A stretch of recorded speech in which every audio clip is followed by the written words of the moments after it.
Түгөлбай Байтанаев бир топ жыл мамлекеттик кызматтарда иштеп, ардактуу эс алууга чыккандан соң үй бүлөсү менен 2015 жылы дал ушул суунун жээгине көчүп келген. Алгачкы жылдары тегерек четин тазаласа, кийинки жылы балык багуу үчүн шарт түзүп баштаган. Биринчи көлмө даярдап, андан соң суунун кирип чыгышы үчүн шарттарды түзгөн. Анткени балык бага турган көлмөдө суу тазаланып турбаса, балыктар ар кандай илдеттерге чалдыгып калышы мүмкүн.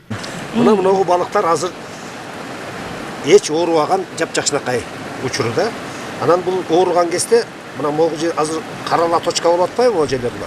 Мына ушул жерлер мындай болуп ала болуп кетет. Ала болуп кетет. Ал кезде сразу баягысын байкап калсак, өзүнүн баягы эмелерин берип баштайбыз, керектүү нерселерин. Анан кийин кайта жоголуп кетет. Сөзсүз бул эле жаныбар болгондон кийин ооруйт экен. А эгер ошол кезде көңүл бурбай койсоңуз, бул кырыла баштайт. Күнүгө өлө баштайт. Ончакты да. Жыл өткөн сайын балык багуунун сырларын терең өздөштүрүп калдым дейт бүгүнкү каарманыбыз. Себеби алгачкы балык баккан жылдары бир топ балыктарын өлтүрүп да алышкан. Анткени балыктар ар кандай илдеттерге чалдыгып калгандан тышкары, анын душмандары дагы өтө көп. Норкадан жана жыландан, ошондой эле куштардан коруп, ар дайым балыктарды багылган көлмөнүн үстүн торлор менен жаап коет. Бирок ага карабай ит куштар балыктарына кол салган учурлар кездешет дейт. Малёкторду бул тетиги июндун 15-inde салынган малёктор. Муну биз Бишкектен 5 күнгөй деген айыл бар. Ошол жактан алабыз. Бир 2-3 сантиметрлик кезинде бизге 7 сом 8 сомдон сатат. Ошол жактан алып келебиз. Анын өзүнүн алып келгенде технологиясы бар эми. Анан ошо менен алып келебиз, анан кийин тетиги нар жакта турган ямага салабыз. Биринчи жайында. Анан ошол жактан өстүрүп туруп, анан кыш келгенде мына суу жакшы келбей калат. Көрүп атсыңар мынакей, тоңуп, суу тоңуп калат. Анан ошого карата биз тигил ямадан бул ямага которобуз. Мына постоянно суу келип туруш керек да. Суу келбесе бул жашоо жок балыкта. Мына өшөтүп өстүрөбүз. Мына балыктарга азыр 6 айдан ашкан балыктар. Мына азыр болуп аткандарга. Муну биз тетиги 15-жылдан бери баштаганбыз.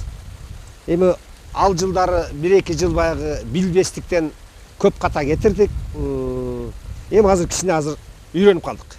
Балыктардын сезгичтиги аябагандай жогору, ошондуктан бөтөн адамдар келген маалда суунун алдына кирип чыкпай коет. Ар убак балыктарга үйдүн ээлери убакыт саат менен жемдерин берип, жакшы карагандан кышы жайы бул жерге балык алууга келген адамдардын саны үзүлбөйт. Негизи коңшу өлкөдөн же чет жерден келген жарандардын суранычы менен балыктардын ар бирин 200 граммдан 300 граммга чейинки салмакта сатка чыгарышат.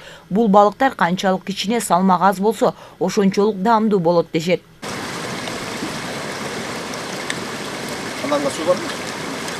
Суудагы балыктарды кармап эс алгандан тышкары, бул жерден дагы балыктарды кууруп берип кызмат көрсөтөт. Анткени ар бир жарандын табити ар кандай болгондуктан келген кардарлардын суроо талабы боюнча балыкты түрлөп бышырып беришет. Форель балыгы абдан даамдуу, пайдалуу болот экен.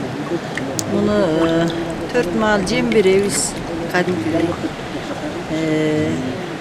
Өзүнүн дарылары бар. Өзгөчө норкадан аябай коргойбуз. Ар кандай бышырат экен. Өзүнүн бышырганыбызды жактырышат элдер, ушул жерден келип жеп кетишет. Айта кетсек, суунун жээгине дагы кошумча көлмө даярдап койгон. Анткени жаздан баштап чоңойгон балыктарын бөлүп, дагы кошумча балыктын уруктарын алып келүүнү максат кылууда. Себеби эс алуучулар үчүн шарттарды жогорулатып, жайында эс алам деген жарандарга жакшы мүмкүнчүлүк түзүп бермекчи. Бегайым Асымбаева, Калмурат Мейманбеков, Кара Бура району.